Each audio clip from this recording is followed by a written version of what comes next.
primero, gracias por estar aquí, Daniel. Es un verdadero placer poder hacerte esta entrevista. Y bueno, la primera pregunta que te quería hacer es un poco ¿quién es Daniel Lerer? ¿Por qué tu figura ya eres conocido antes, pero de un tiempo a esta parte has realizado como una explosión mediática? ¿Quién es Daniel Lerer? Primero me presento. Soy licenciado en Ciencias Políticas, experto en seguridad, terrorismo, crimen organizado y en temas relacionados a antisemitismo. Integro y dirijo junto a otros miembros el Foro Argentino contra el Antisemitismo, que es un foro que se creó al mes de la masacre del 7 de octubre. Hace mucho que me dedico a luchar contra temas de antisemitismo y a mostrar una cara del tema que por ahí muchos prefieren no mostrar. Ahora, ¿por qué la explosión de repente de mi figura? No lo sé. Creo que habría que preguntárselo más a la gente que me sigue, que me lee, que confía en mi forma de pensar, en mi información. Ahora, a lo mejor será porque no tengo pelos en la lengua y porque digo directamente las cosas que algunos, por corrección política o para no ir contra una moda de dudosa moral, prefieren no hacer. Calculo que debe ser por eso, no por otra cosa.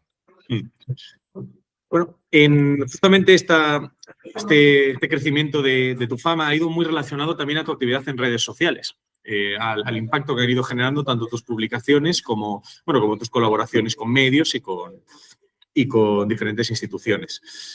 Sobre esto quería preguntarte, bueno, lógicamente tú sabes que has crecido mucho y que cada vez tienes más impacto, quería que me dijeses un poco las líneas maestras con las que organizas tus publicaciones, o sea, sobre qué grandes temas te estás focalizando últimamente y qué feedback se está recibiendo.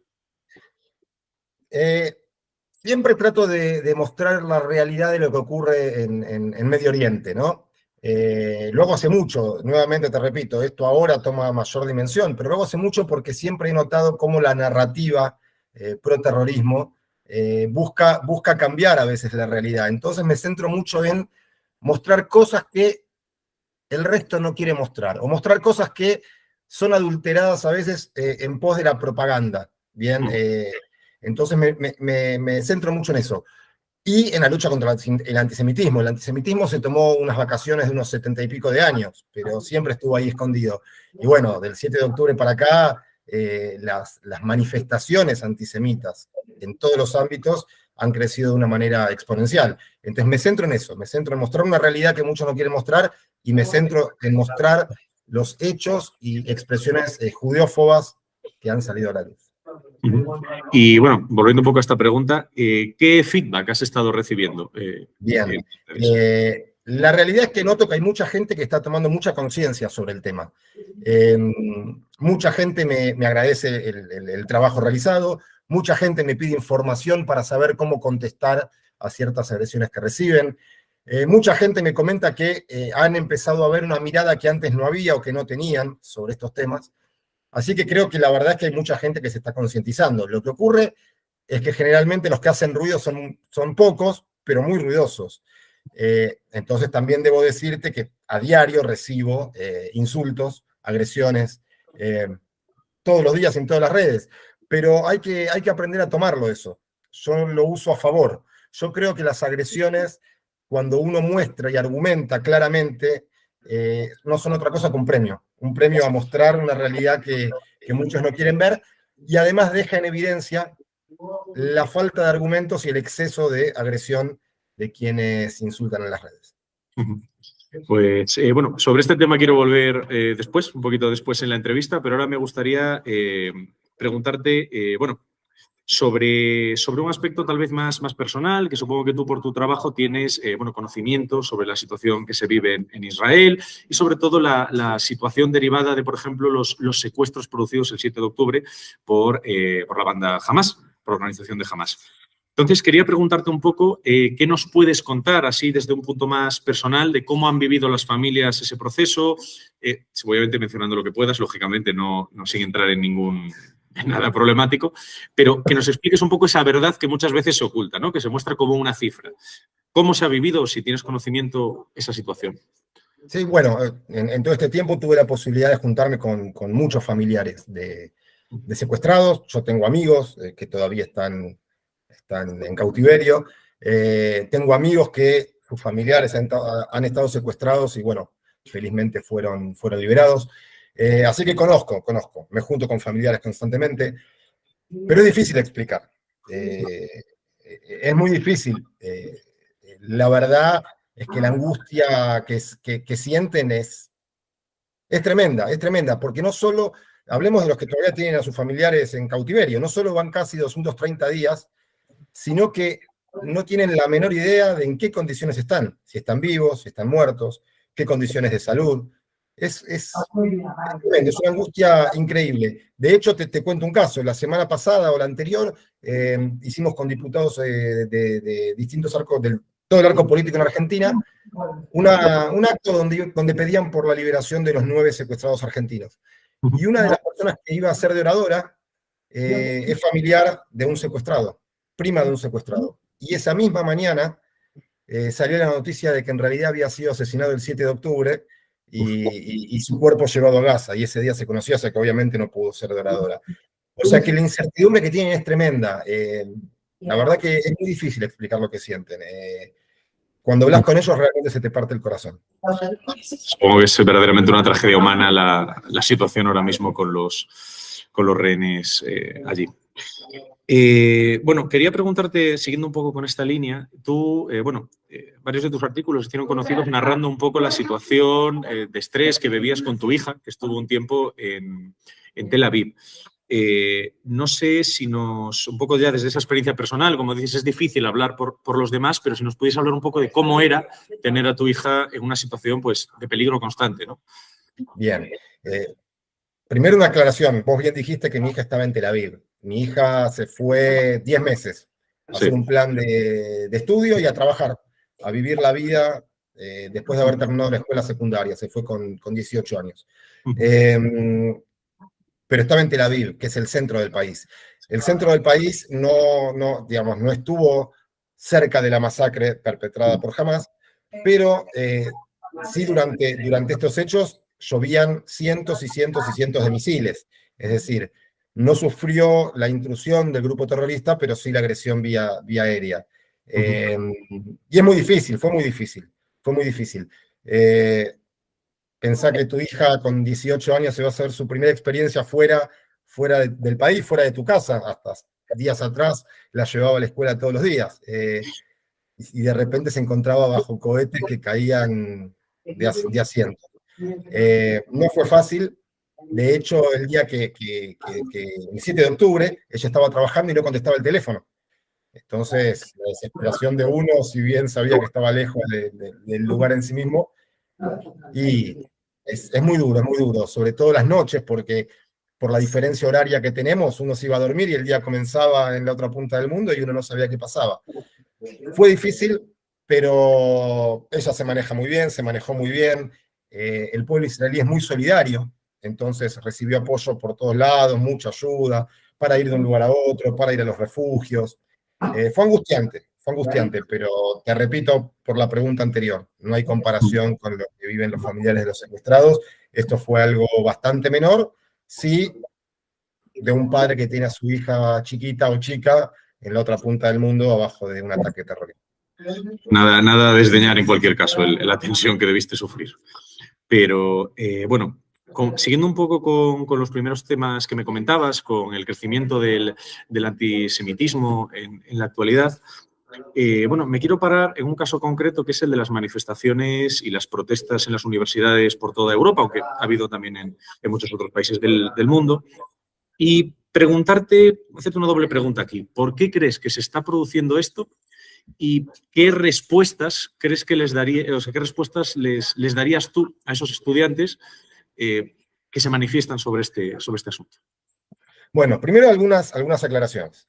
Yo disiento con que son manifestaciones estudiantiles. Son manifestaciones en las que participan algunos estudiantes.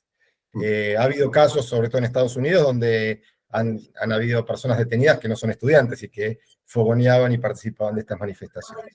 No creo que sean manifestaciones espontáneas. Por eso es que hago esta primera aclaración. No coincido en que sean simplemente manifestaciones estudiantiles. ¿Por qué se dan? A ver, claramente hay un financiamiento de hace muchos años de Qatar y otros a esta causa. han invertido mucho dinero, muchos millones de dólares en políticos y en universidades.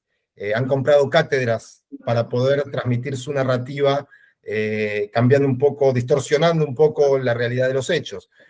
Entonces, yo creo que Hamás sabe que nunca puede ni siquiera pelear con Israel. No puede, a ver, una guerra con Israel física no tiene sentido. La apuesta de Hamás es la apuesta mediática.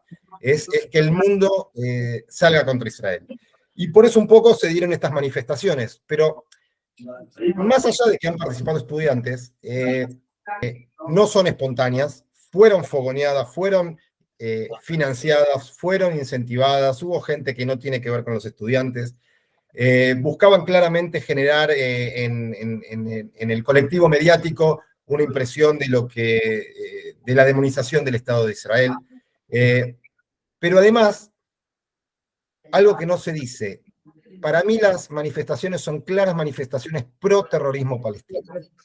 Después voy a ir a la última parte de tu pregunta sobre qué les diría, pero ¿por qué me interesa aclarar que son pro terrorismo palestino? ¿Vos viste en algún momento, en alguna de las manifestaciones, que decían, porque había algunas más vergonzosas que decían que era por el fin de la guerra? ¿Viste alguna que haya pedido a Hamás, o que le haya exigido a Hamás aceptar alguno de los tantos acuerdos de cese al fuego propuestos? No. No hubo. ¿Viste en alguna de las manifestaciones pedir por la liberación de los secuestrados israelíes, lo que hubiera supuesto la inmediata finalización de la guerra, que es el fin que estas manifestaciones decían perseguir? No. ¿Alguien ha pedido? Bueno, entonces no buscan eso. Lo que buscan es la rendición incondicional de Israel. Por eso te digo que no son manifestaciones espontáneas de estudiantes. Ahora bien. Un segundito, perdona. Justamente alrededor de esto, antes de pasar a la respuesta, lo que sí que me parece interesante, como bien dices, es que, claro, las manifestaciones han tenido un claro enfoque político, en este caso, ¿no? Relacionado. Pero los participantes sí que han sido en buena medida estudiantes y jóvenes. Y eso es donde querría pararme un segundo. ¿Por qué personas que en principio no apoyarían esos planteamientos están ahí? Porque el antisemitismo, y yo insisto con el antisemitismo porque son marchas antisemitas desde mi óptica, se nutre en muchos casos de la ignorancia, se nutre en muchos casos de las modas. Estamos viendo en este momento, por ejemplo, cómo de repente se juntan el islamismo racional con la izquierda racional, cosas que no podríamos ver nunca en el mundo. Entonces, no le buscas racionalidad a esto. Pero como te decía, el antisemitismo se nutre de la ignorancia y se nutre de modas. Y bueno, como te decía, hay mucha inversión en las universidades, hay muchas cátedras que dan un discurso desde una sola óptica. Entonces yo dudo, por eso es que yo lo que hago siempre es tratar de exponer una verdad que no se muestra. Yo dudo que la gente que sale conozca la realidad. Mirá, he visto muchas entrevistas que hay reporteros que han ido a marchas y han preguntado a los estudiantes si sabían por qué marchaban. Y no tienen la menor idea. No saben ni dónde queda Israel en muchos casos, no te hablo en particular de ninguna. Entonces creo que es una moda.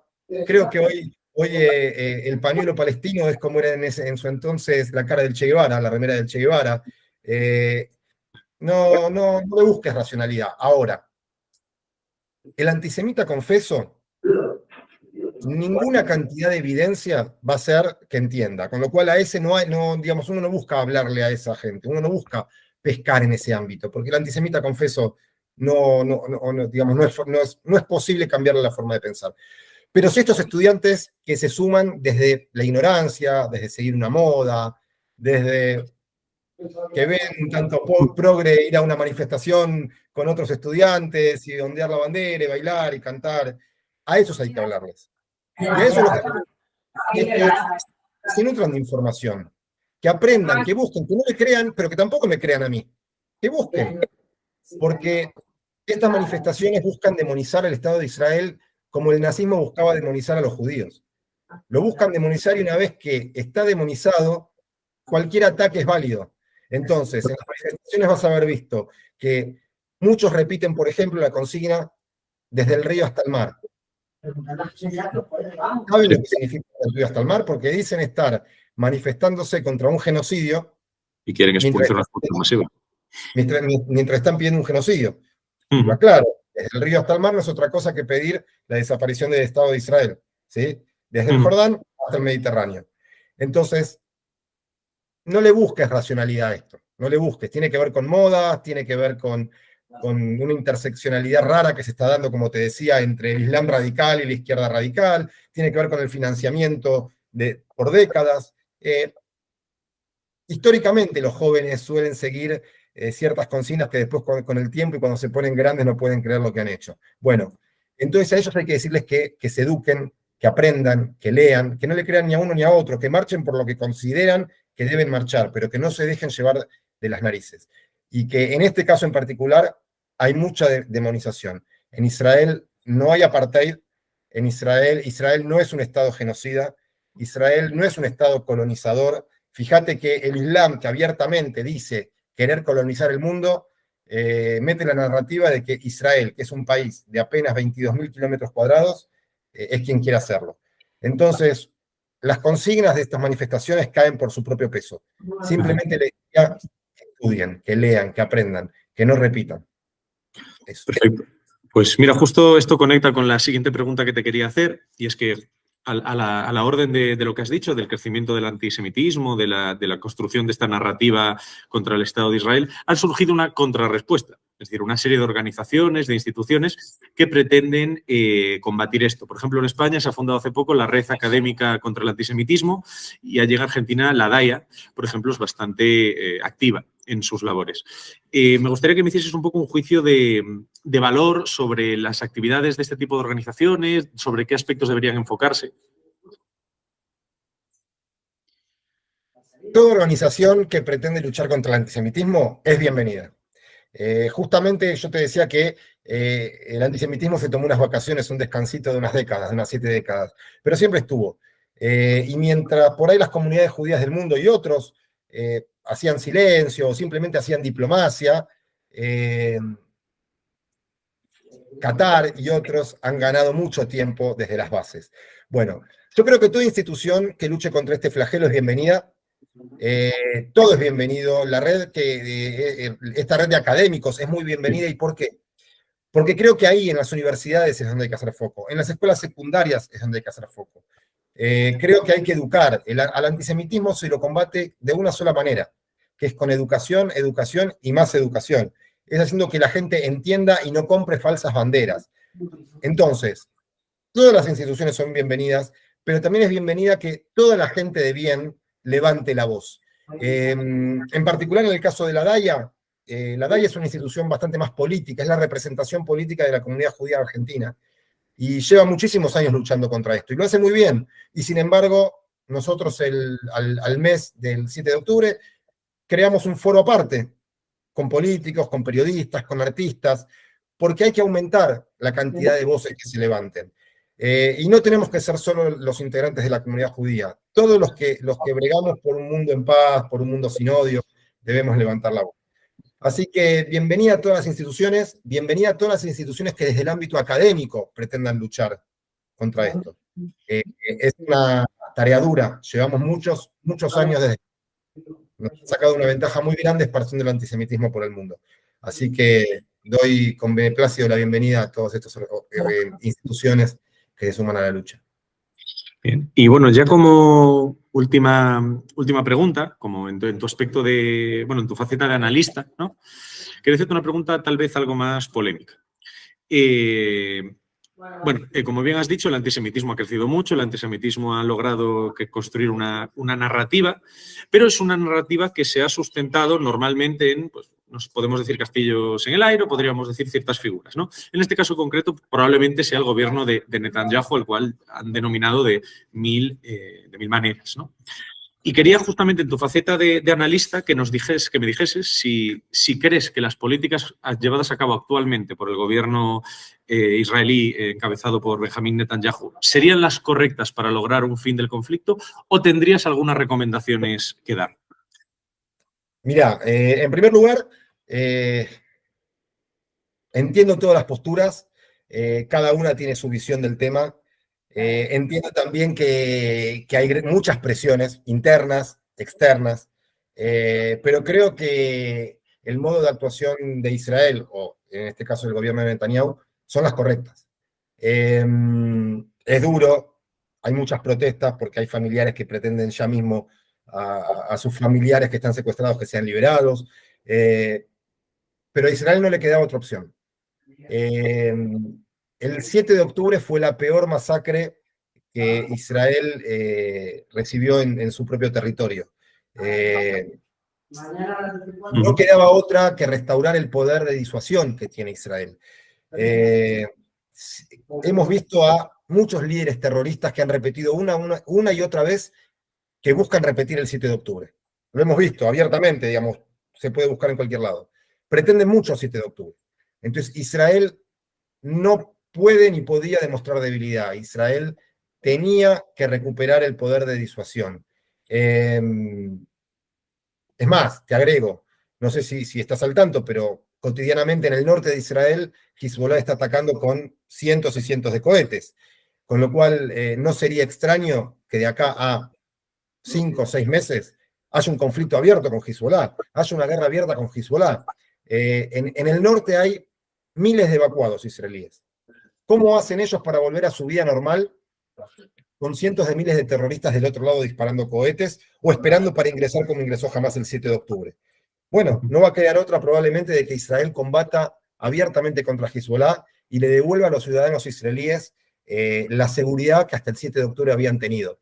Repito, entiendo todas las posturas, entiendo las presiones internas y las presiones externas. Cuando hablo de externas sabemos que hablo de Estados Unidos y sus elecciones mediante, pero Israel debe garantizar a sus ciudadanos la seguridad y devolver el poder de disuasión que ha tenido hasta el 7 de octubre. No veo que haya estado equivocado en ese camino.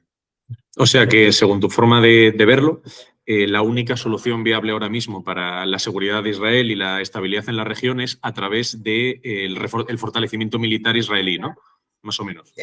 En primer lugar, sí, es recuperar su poder de disuasión, es fundamental. Israel es lo que es porque ha tenido un poder disuasivo que ha pasado por los años. Israel desde su creación ha tenido todas guerras defensivas y todas han sido guerras por su existencia.